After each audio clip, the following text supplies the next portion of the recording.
Good evening, everyone, and thank you so much for joining us tonight. It's a great pleasure to welcome you to the third lecture.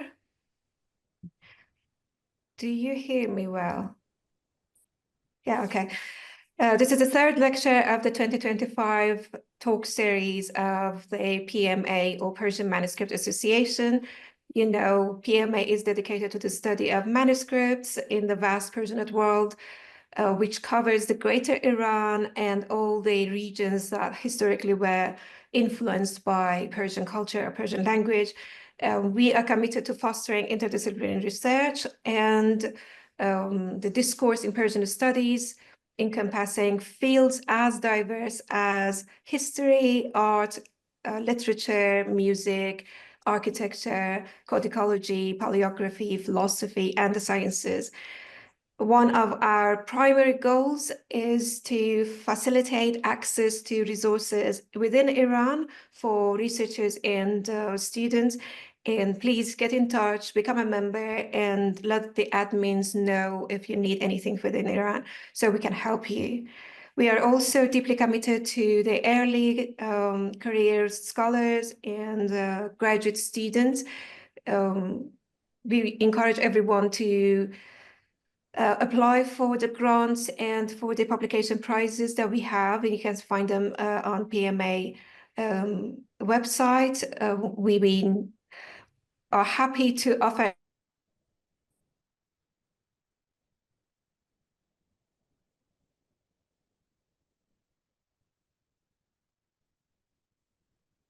any help that we can to the next generations of researchers in Persian studies.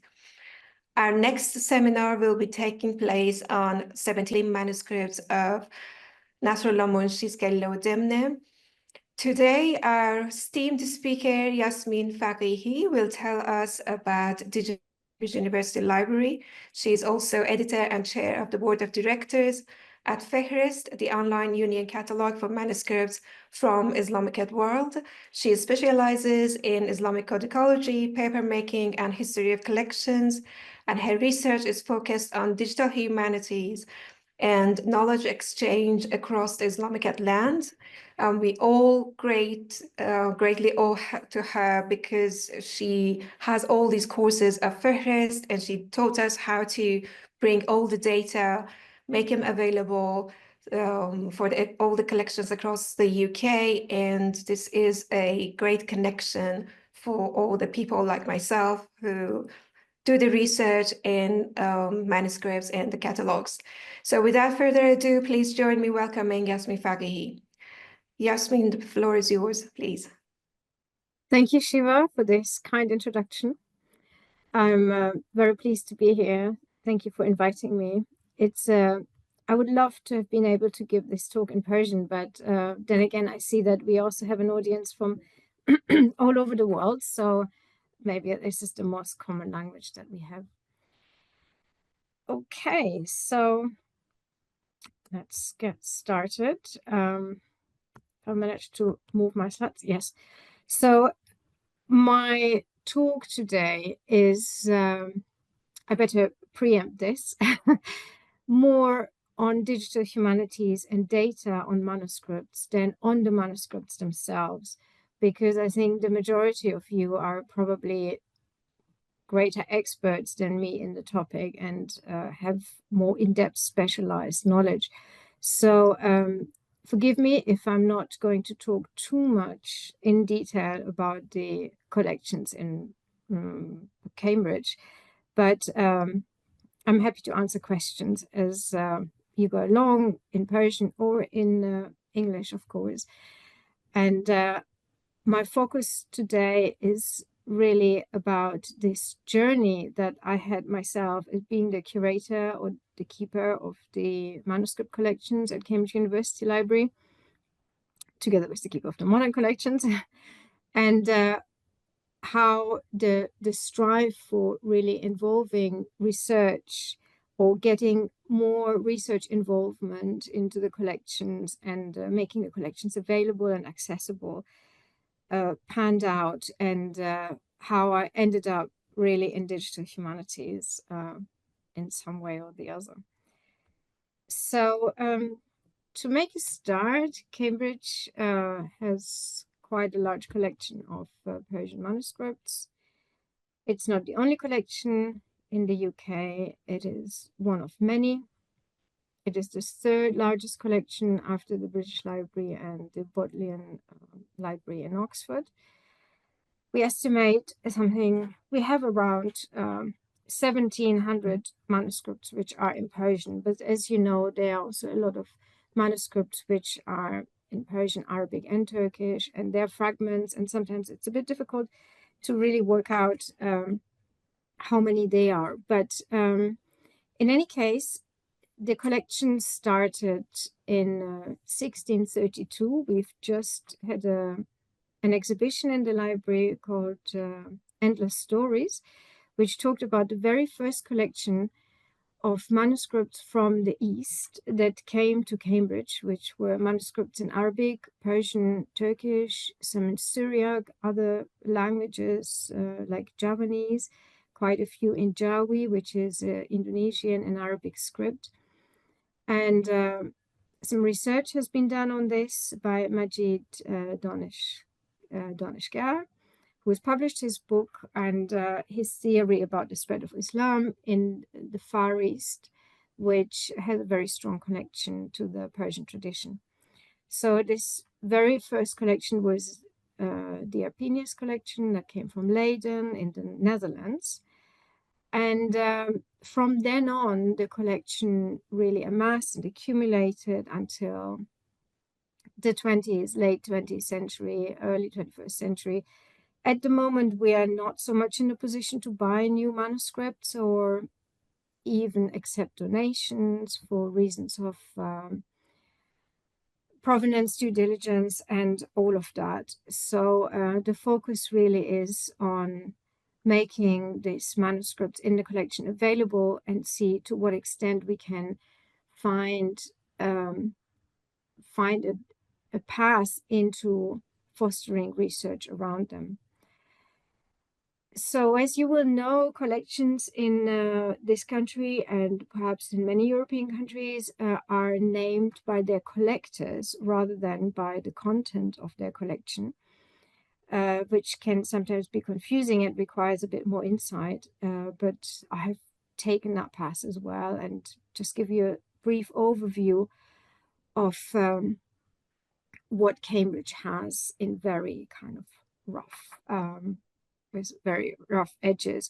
So the Arpenius collection contains some important Persian manuscripts. One of them is the Tafsir Cambridge, which is quite well known also in Iran, is a very early tafsir of the Quran in Persian from the early 13th century, 1231 or so, I think, which falls into an era where really all scholarly writing was done in Arabic. And so it's a very special manuscript that we have. And amongst others are many works on literature, philosophy, history of science, and so on. I will not go into too much detail about the individual content of the manuscript, as I mentioned earlier, but you're welcome to ask questions. And if we have time at the end, we can do some live searches on FIHRIST for potentially some questions that you have in that way.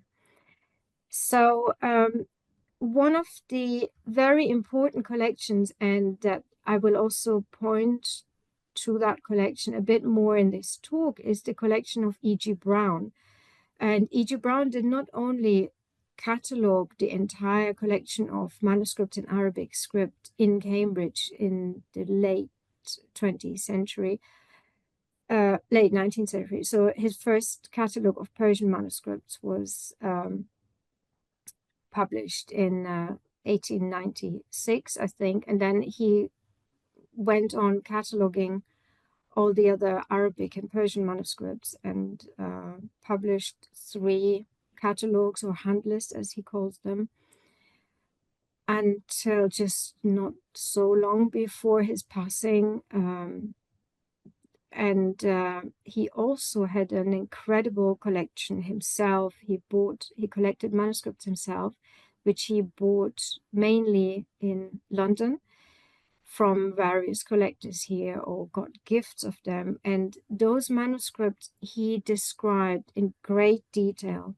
So the best, the most extensive catalogue that we have is the catalogue that Brown created himself, which was then later edited and published by his successor, Nicholson.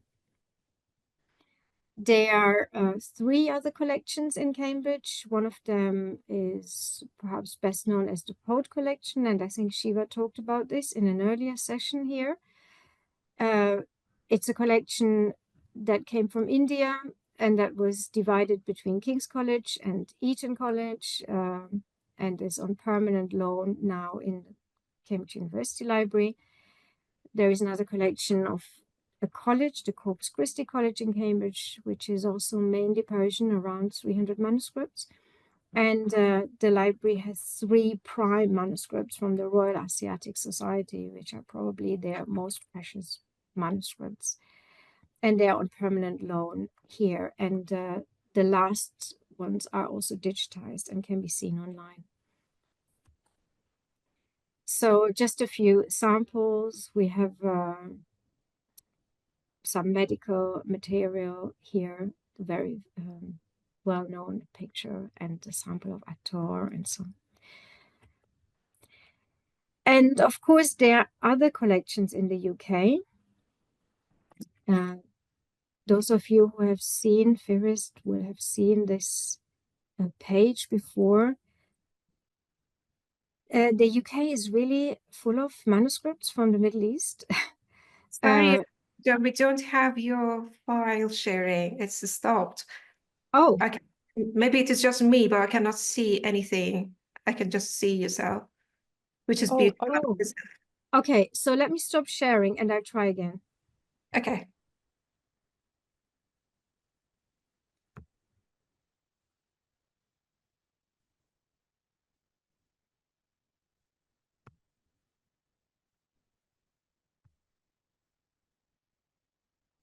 Can you see my PowerPoint? Yes. Okay, just a second. Yeah, if you just go full size, that would be perfect. Yeah, I'm just looking for that button. In the slideshow, if you go and there's a slideshow tab. Yeah, I just a second. Yes, perfect. Try another. Oh, thanks for letting me know. Sure. This is...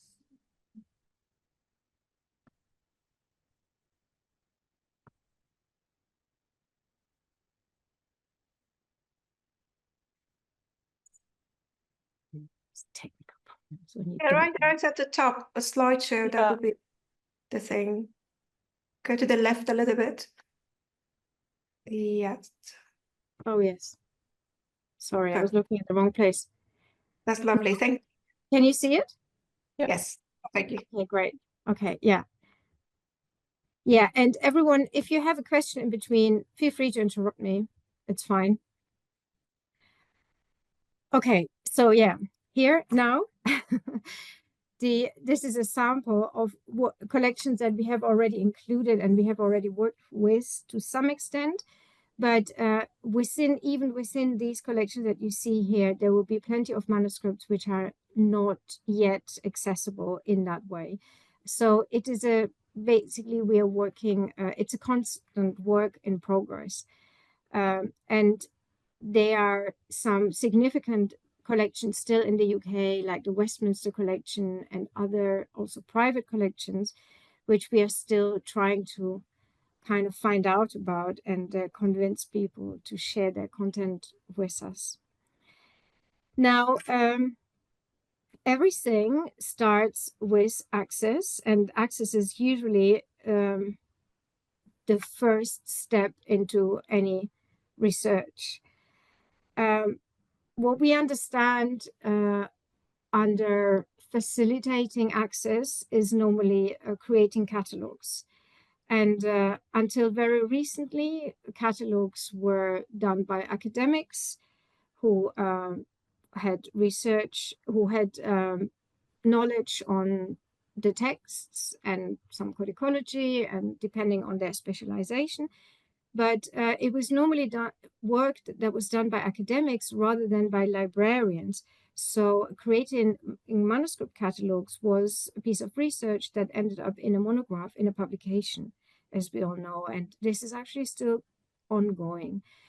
I would like to talk a little bit about or point out more elaborately the issues and potentials with the way we approach access and what can be done with it, and in what way this is supporting researchers or people who have any type of interest in the manuscripts. Now, legacy catalogues, as we call them, are those printed catalogues. And although they are the best we have in many cases for many collections, they have certain attributes. They are static and finite. So once a catalog is published, that's it. It can't really be changed or extended. Sometimes we have erratas. That's as far as it goes. But it is a finite piece of work, whereas a collection and research on the collection is never really finite. It is always ongoing. So there is one important impediment on these published catalogues. The other thing is that they are structured within some predefined boundaries. So the interest in manuscript collections has shifted greatly from the last century until today, or from centuries ago. At the beginning, when these manuscripts were researched, the chief interest in the manuscripts was really the text itself. And until now, there are many texts which have not been researched or have not been taken seriously as important texts. So these things are coming up all the time. And therefore, one of the boundaries of these catalogues was the focus on the text and very little attention to the history of the manuscript as an item, perhaps matters of art historical interest or material, culture, codicology, the history of the book, transmission history, ownership. All of these was considered very secondary in these printed catalogues that most of us know. And another important aspect is that they were very authoritative. So there were few people in the field who had the ability and the knowledge and the authority to create such catalogues and have them published. And how they worked and how they brought their knowledge together was partly referenced with other catalogues. That was very common practice. But other than that, it was very much based on their academic authority that they had. And so we can see that these legacy catalogues are full of assumptions which have been stated as facts. This is an important thing I'll come back on a bit later. So here are some examples of that. You can see that the way a manuscript description is structured is relatively consistent, but it is very much a narrative that contains all sorts of information about the manuscript that the person who catalogued it or who described this had. And it often takes some research on how a catalogue is structured in order to be able to use it. So it's a task in itself, and every catalogue or hand list is structured slightly differently with different levels and of information and a different granularity. The one on your left, for example, Q1 and 2 is the catalogue of Brown's own personal collection and has some very elaborate descriptions in there. Whereas the last one was done by Arbery. He created a hand list. He calls it a hand list himself. And it is rather minimal. And it is done in the order of class marks. It does not contain many clues on the subject of the manuscript or any other material information on the acquisition or provenance. But it was still what we had, the best of what we had. Now, the next step from there was to make these catalogues available online or digitize them and give a wider audience access to this material.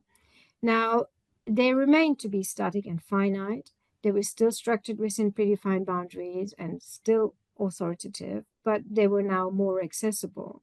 Maybe by now we're kind of working out some searchability through this kind of catalogs by using AI tools like OCR, optical character reading, and it's starting to work quite well also for Arabic script, but there are still problems with the combination of Arabic and Roman script. But in any case, we are getting closer to reading this type of material and could perhaps also link it up to images.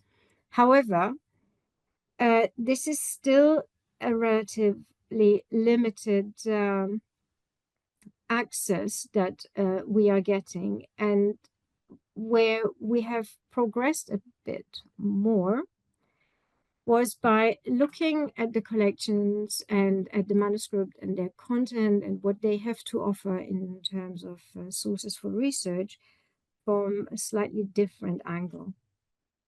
So what we call data modeling and formats is really where we are starting to make better use of technology, but not only of technology, what technology prompts us in terms of how we think about the content of this type of research and what else can be done with it. So data modeling means we are working with information in a much more flexible way. We start to ask different questions, like what do we want to know about a manuscript? You know, everybody has a different interest depending on their research background. Or how do we structure the information consistently in a way that we can look at information at bulk? Because as humans, the amount of information we can process in our minds is limited. With computer technology, we have very different possibilities now, but these possibilities are only given when we feed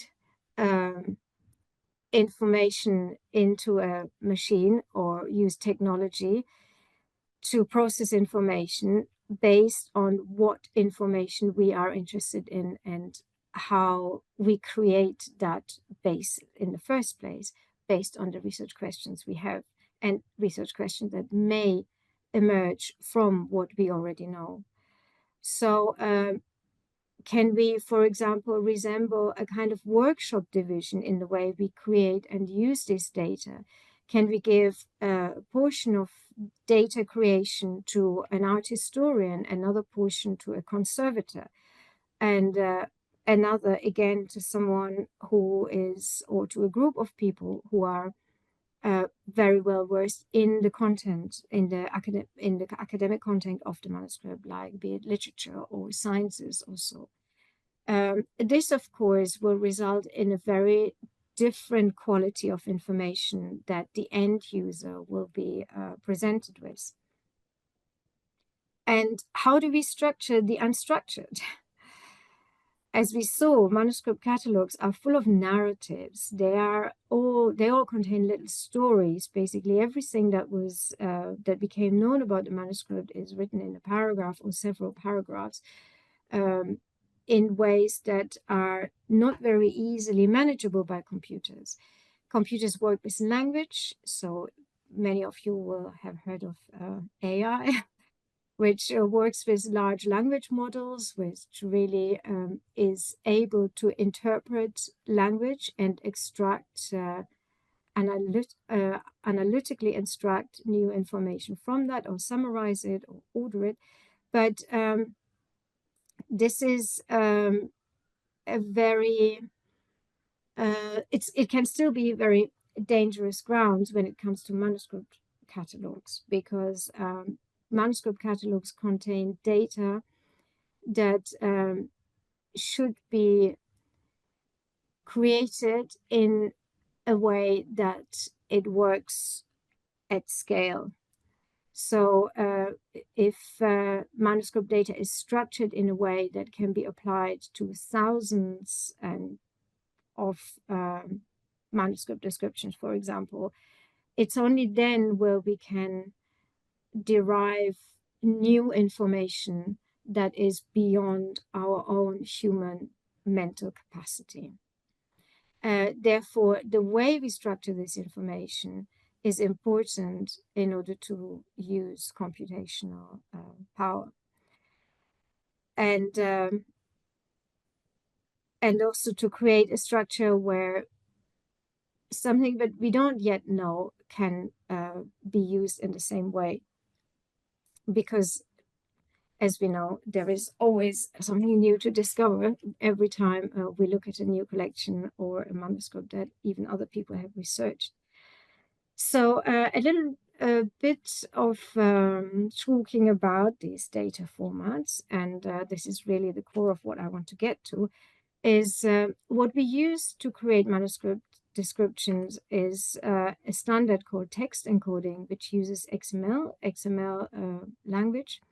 It's an analytical encoding of text where, for example, a title is a title rather than just an expression that is rendered in italics or bold. We have linked open data. This is something you may be familiar with, as everybody has probably used Wikipedia. Wikipedia is a linked data format, which works with unique identifiers and the identification of concepts. And another very interesting format is IIIF for images, the International Image Interoperability Framework. So I'm going to show you some examples of that. What is common to all of these standards that we've been using is that they are open source and they are free of charge. So they are open and available to everyone. They are maintained by a community, which means there is a dynamic and an iterative approach, and their ability is being expanded as we speak, and people contribute new new ideas and new functionalities to them. And they are free of charge. They are not locked behind a paywall. And that's what makes it very interesting. So TI-XML is based on XML, the encoding and extendable markup language. It is analytical in content. It's similar to HTML, but it's not about rendition, but the analysis. I will show you some examples afterwards, like here. For example, if we are looking at description of scribal hands, it's very difficult to put something like that in a template or a box, because it can contain a variety of information. And here we have the name of a scribe, and he is mentioned within the section of the hand description. And as you can see here, it is very clear to the computer that this person has a specific role, and his role is a scribe. He is an identified name. So if his name comes up somewhere else, again, he will be assigned the same identifier, and there will be a merging effect. Also, other potential descriptions of the scope of the script and the type of script can be hard-coded into the data and therefore read on bulk. If you imagine we have like thousands of manuscripts, we could very easily extract manuscripts that are written in a specific script, or we look at people and we look at their roles within the manuscript. The same person may be a scribe or an author, and an author and the owner. And by visualizing these multiple functionalities of a person, we can derive results that would be difficult to do by hand necessarily, at least on bar. Here is another example of TI XML. So XML is this kind of bit in angle brackets, something very similar to HTML, but you see that it is of analytical nature. So here you have a text within a manuscript description. The interface will not necessarily tell you whether this is an illumination or an illustration, for example. It will just give you the description, but from a computational perspective, we can distinguish these two different items of information very specifically. I have several examples, maybe a bit too many, but this is another one where, again, everything that you see in black will be something that is human readable, and everything else is coded, encoded, and therefore computer readable, and so on. Here is a description which was partly done by a conservator. So we have a very extensive description of the support of the paper and the provenance of the paper and all sorts of other information. And the benefit of this is that every name that appears within this little narrative can be encoded and read in its respective analytical quality by a computer. Here's an example of linked data. I don't know if some of you have come across this. In librarianship, we talk about authority control. So it really is about adjusting a name to an authorized version. This is a very kind of librarian sort of practice, something that's unfortunately missing when you're not trained that way, and therefore catalogs mention names in all sorts of various ways, and it's very difficult to navigate a person and a person's activity across catalogs which have not harmonized the identity of a person. So for that, we use data sets, which are aggregators of other data sets. This is an example of the Virtual International Authority file, which aggregates various authority files of different national libraries and allocates a unique identifier to the identity of this person. Like you can see at the bottom here.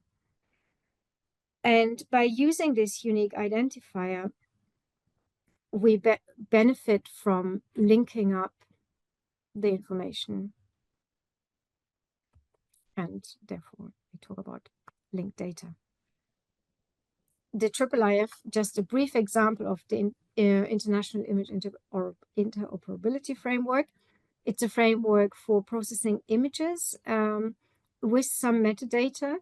But what is very special about this framework is that apart from the fact that it's open source and free to use, it has the ability to capture licenses of images within the metadata, within the technical metadata, and images that contain a IIIF manifest, as we call it. It looks a bit like a URL, but it's a fixed manifest that incorporates the image itself and data about the image, and can be accessed from anywhere on the web. So if you have a IIIF server and you have IIIF compatible images, you can download something like a viewer and pull in other IIIF images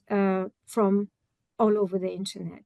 And this is an example of a small test case that Oxford did many years ago, where they worked on a work by Yasmin Faghihi, who had identified various components of an Abbasid Quran, or fragments, various fragments of the same Quran, which were dispersed, or which are dispersed in many different libraries.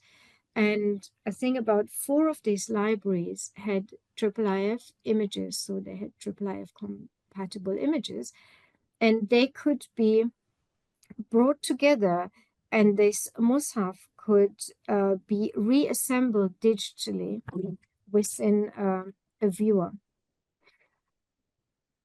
And this is a result. But so it's these methods are free for all and can be used, and are unfortunately very much underused. So as part of this kind of groundbreaking application of these methods, we did some experiments and have some use cases on what else can you do with that kind of technology.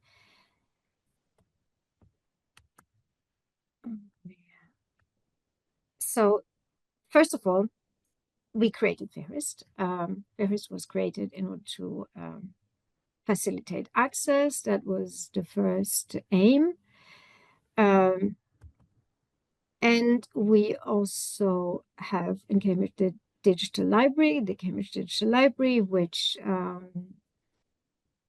includes a very small percentage of the collection of Middle Eastern manuscripts that we have, but all of these are complete, high resolution, shareable, free to share, downloadable, and IIIF compliant.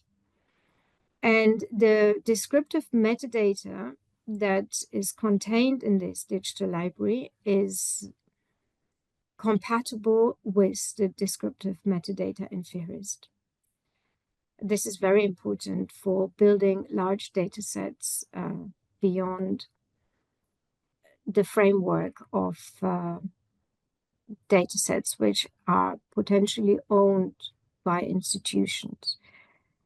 And what's important to be said is that FIHRIST, for example, is not owned by any institution. It's a data set which is openly accessible in an open repository, and everybody can extract the data and work with the data and experiment with it.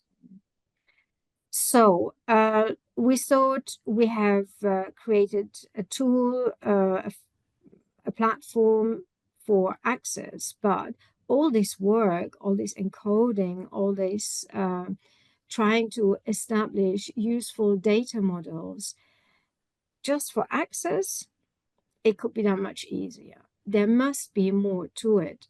So this was really the delving into digital humanities, since we have already been working with these methods. And perhaps it's worth saying a few words about digital humanities. For those of you who are, most of us are in fact still trying to work out what it actually is, because it is a growing discipline and of great significance in our world today, especially. So digital humanities, anyway, in a way, is at the intersection of technology and humanities research, And I would go a step further and say also, and also includes information management, because in libraries, we already have some ideas about metadata, structured data, and so on, which is not as necessary if a researcher is working on a limited corpus of material. But libraries that work with huge corpora of material are naturally already savvy on structuring this data. So digital humanities is in a way also introducing, and this is very important, new values and approaches to humanities research. And it comes in various layers. One of these values are openness, sharing, and the freedom to contribute and do a further deep dive into data provenance and the ethics of the information that is shared and how it is created. So sticking with our manuscript collections and catalogues, there are various layers to this approach of data creation. It is the research, of course, the humanities research, the description, the structure and the research questions applied and disseminated, the creation of catalogues, imaging, and object analysis. And these are not a static one-way road, really. They are iterative processes which feed off each other again and again, and therefore enrich each component as research is going on and analysis is carried out. And of course, images are also not a static item. So just try to keep the time. So therefore, we are talking about a dynamic order, which consists of structure and exploration. Remember the catalog, the printed catalogues, and the static and fixed framework in which our data was locked. With this new approach, we have a very different paradigm. And in that context, we look at deductive and inductive approaches. Deductive requires structures, fixed structures. So we need to identify what we are talking about. If we are talking about a person whose name may change in the course of their lives, it is important that whatever name has been given to this person in whatever language or in whatever stage of his life, that the identity of the person is determined, fixed, and therefore clear. So what we talked about in terms of authority control, or the same is true for places. When we have a clear identification of a place with coordinates and all that, we don't have any leeway or any flexibility within this identification. And this is the precondition for doing any kind of deriving of patterns within this information, where we then talk about inductive approach to research. So it's only when we have fixed data, when we know what person we are talking about in what context, or in what point of time, or under what circumstances, or a place, or a concept, for the sake of argument, it's only then where we can really look into contextual behavior or dynamics, patterns that may derive from the various relationships that these fixed entities may form. And this inductive approach is very interesting because it may give us new information about something that we think we already know. So we have two case studies, which I'm going to still okay this time? Yeah. About 10 minutes? Yeah, go on. Okay. Maybe five more minutes. Okay, yeah. I'll try to be quick with this. So we have two case studies. One was we were thinking, what new information? So yeah, the initial point was really, why do we do all this work? What can we do more with this data than just discovering which manuscript is where and written by whom? So we thought there is certain information that these catalogs don't give us, and they are quite difficult to derive. And one of them is the provenance of the manuscript, especially manuscripts from the Middle East, because they have traveled a lot, and as you all know, the place of origin is very rarely recorded in these manuscripts.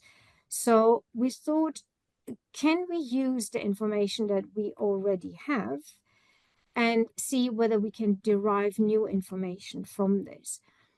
With the structured data that we had, we looked at a quantitative, we carried out a quantitative analysis and looked at the distribution of manuscripts across languages.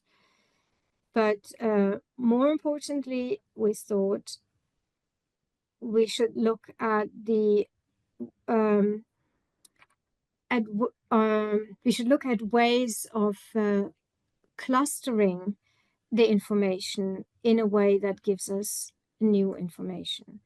So the idea was to look at manuscripts that have certain aspects in common.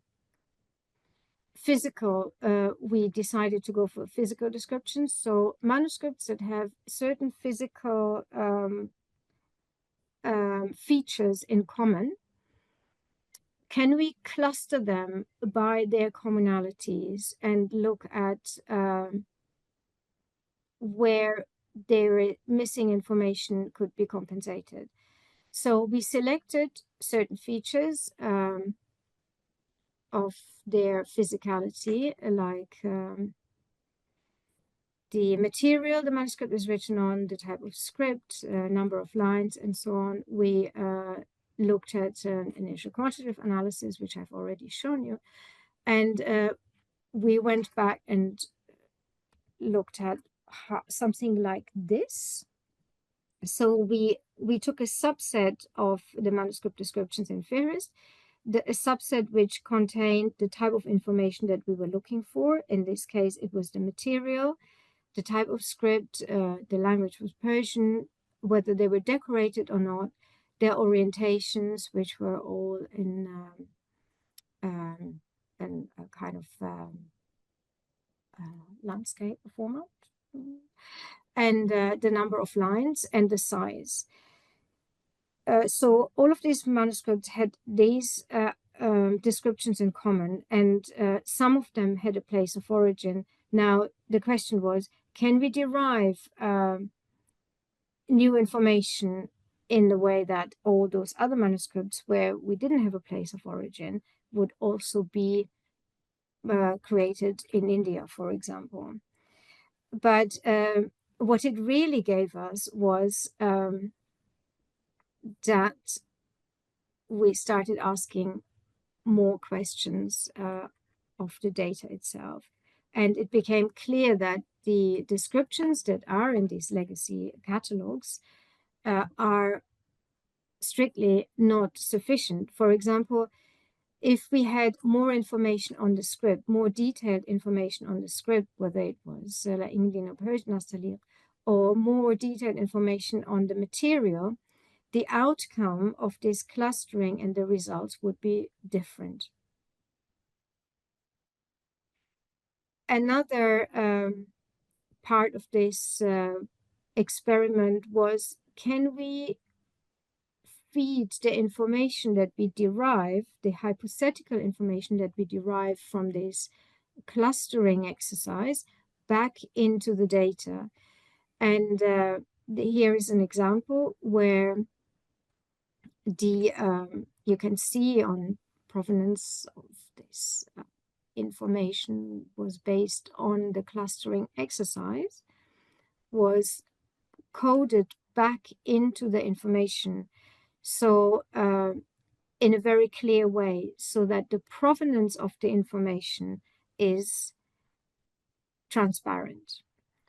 And so we are talking about two types of provenance. We talk about provenance of the manuscript itself and provenance of the information about the manuscript, which is, of course, very important when we go back thinking about the legacy catalogues, where the authority of the information was sitting with someone who had an academic authority. So this exercise basically brought up very new questions and ideas about this kind of data creation and use. And the only methods here used were the TI files, a Python script to extract certain information from the TI files, an XSLT script for feeding that information back into the TI, and the GitHub repository, which is an open repository, which enabled us to access the data and also feed back into the repository. I have one more case study, very briefly, and what I perhaps forgot to say at the beginning was that when FIHRIST was created with those ideas in mind, it worked as a prototype for many other manuscript catalogues that were done in Oxford. And one of them was a catalogue of medieval Western manuscripts, which was created based on the same schema, the same methodology, and the same principles, and is therefore compatible data set from its a compatible data set in terms of content and methodology.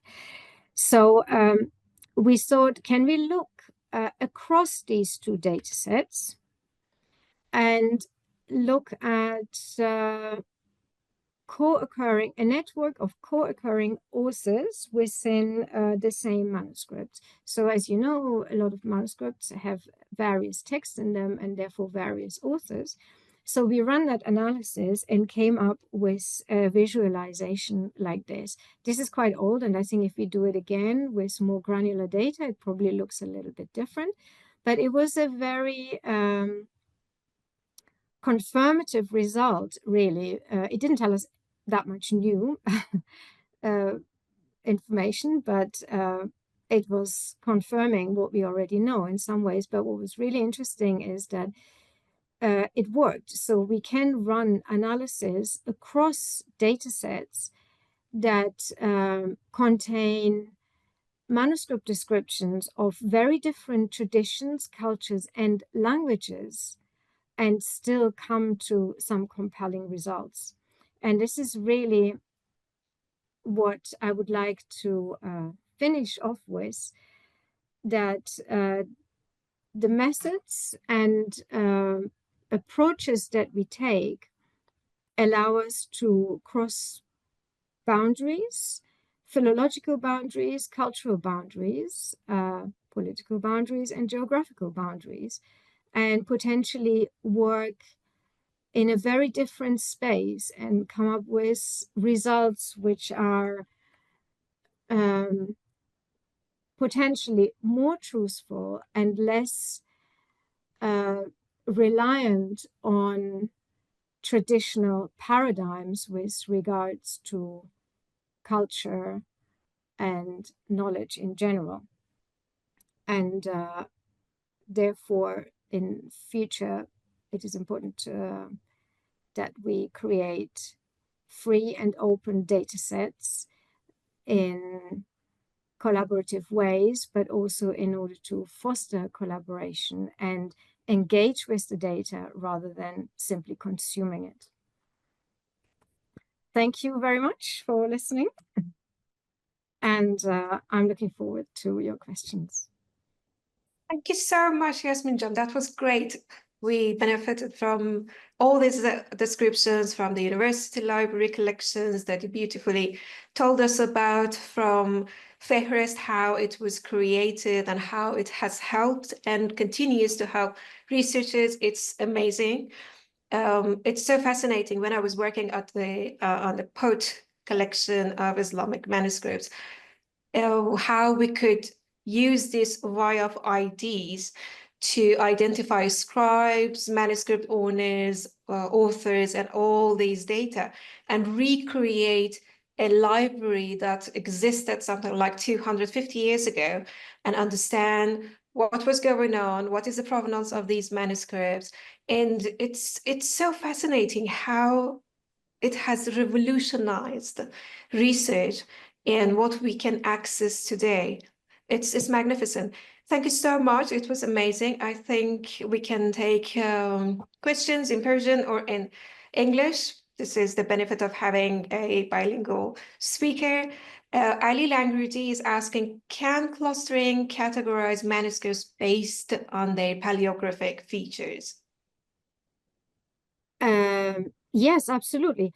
It really all depends on the availability of the data and on the consistent structuring and encoding of the data. So a lot of work goes into, in a way, reformalizing research. So it could be a job to someone to look at all the research that's been done on the paleography of manuscripts which are in these collections, for example, and get them into the right format. And then you can run these clustering exercises across, yeah. Yeah, thank you so much. If And we have time and there is interest, I could show you FIHRIST live, and I can also show what Shiva has done, because and I briefly mentioned provenance. It's very important for really fostering the ethics and the values of digital humanities, that we have transparency about provenance of research and data. And Shiva has created a lot of data in FIHRIST, and this data can be researched under her name, and because she is part of the provenance of this data. So if you want, we can demonstrate that a bit later if there's time. But yeah, that would be great. Just a quick question from myself. I was wondering, you showed us the image repositories and how we can use them in reconstructing dispersed manuscripts. But I want to know how realistic this is, because most of the data on FIHRIST, they're just data, and we do not have the digitized manuscripts. This is another feature that, is there any hope that we can have that part also being added to FIHRIST, except for all this information? Could we have like images attached? Because now we have the Cambridge Digital Library, for example, or we have the Chesapeake, Bodleian, all these libraries with the images and digitized manuscripts. But in FIHRIST, we only have data, which is still so valuable. Is there any capacity to attach or to add a repository for images so that can be much more easier to reconstruct these digital digitally? That's a good question. Images of manuscripts and information about manuscripts are two slightly different things, because institutions that own those manuscripts in a way also own the rights of those images. And if they have imaged the manuscripts themselves, which they normally have, then they also own the rights of those images. So for FIHRIST, we decided we want to have something lightweight, and the purpose of it is different. And something lightweight, which is very easy to move from one repository to the other, or to extract or to work with the data. Images should really be made available by the institutions who own the material. And they have different rules, different ideas of ownership, and so on. Every institution that owns manuscripts can, in theory, create digital images of them, digital copies of them, and make them available via IIIF. And this is really internationally valid. So also libraries in Iran, for example, can use the IIIF format. It's free, it's accessible, it's very well documented. So it's a community-based standard.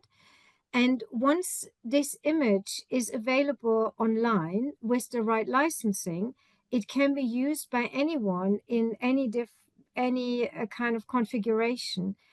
But if a manuscript catalog depends on the rights of the images of the institution, it is basically like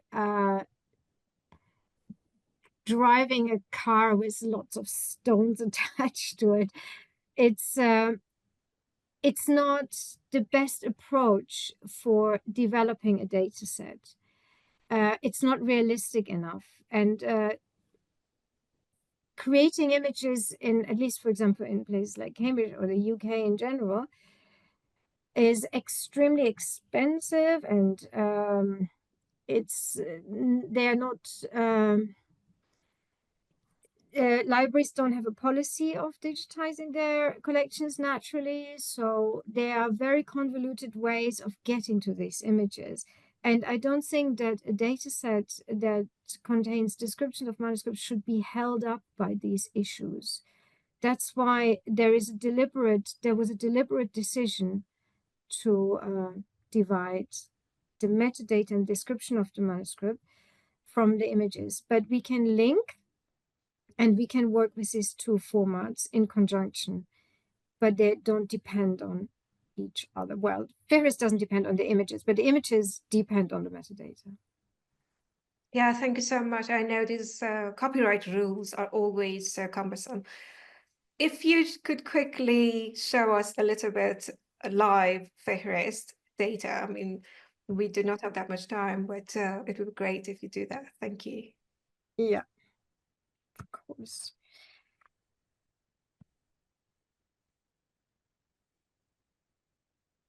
Can you see that? Yes. Yeah, okay. Yeah, so this is FIHRIST live. And just to iterate with what Shiva was mentioning about her research on the Poet collection, so we can look for Shiva as an author or a cataloger in this case, and because her name is attached to every of the records that she worked on, we can reassimilate the entire collection. And Shiva, in fact, also appears in another manuscript where she has done some research about, which sits in Manchester. I just wanted to show you that too, where she is mentioned as what we call a bibliographic antecedent, as someone who worked on the manuscript. This is mainly to show you the linking facilities. And then the unique identifiers are responsible for this functionality. The same as we have it for authors. And you see here above, every author has a unique identifier, which leads to the amalgamation and the linking up of the various aspects, and particularly the collection of manuscripts. We can look at an example where we have images on the digital library, for example.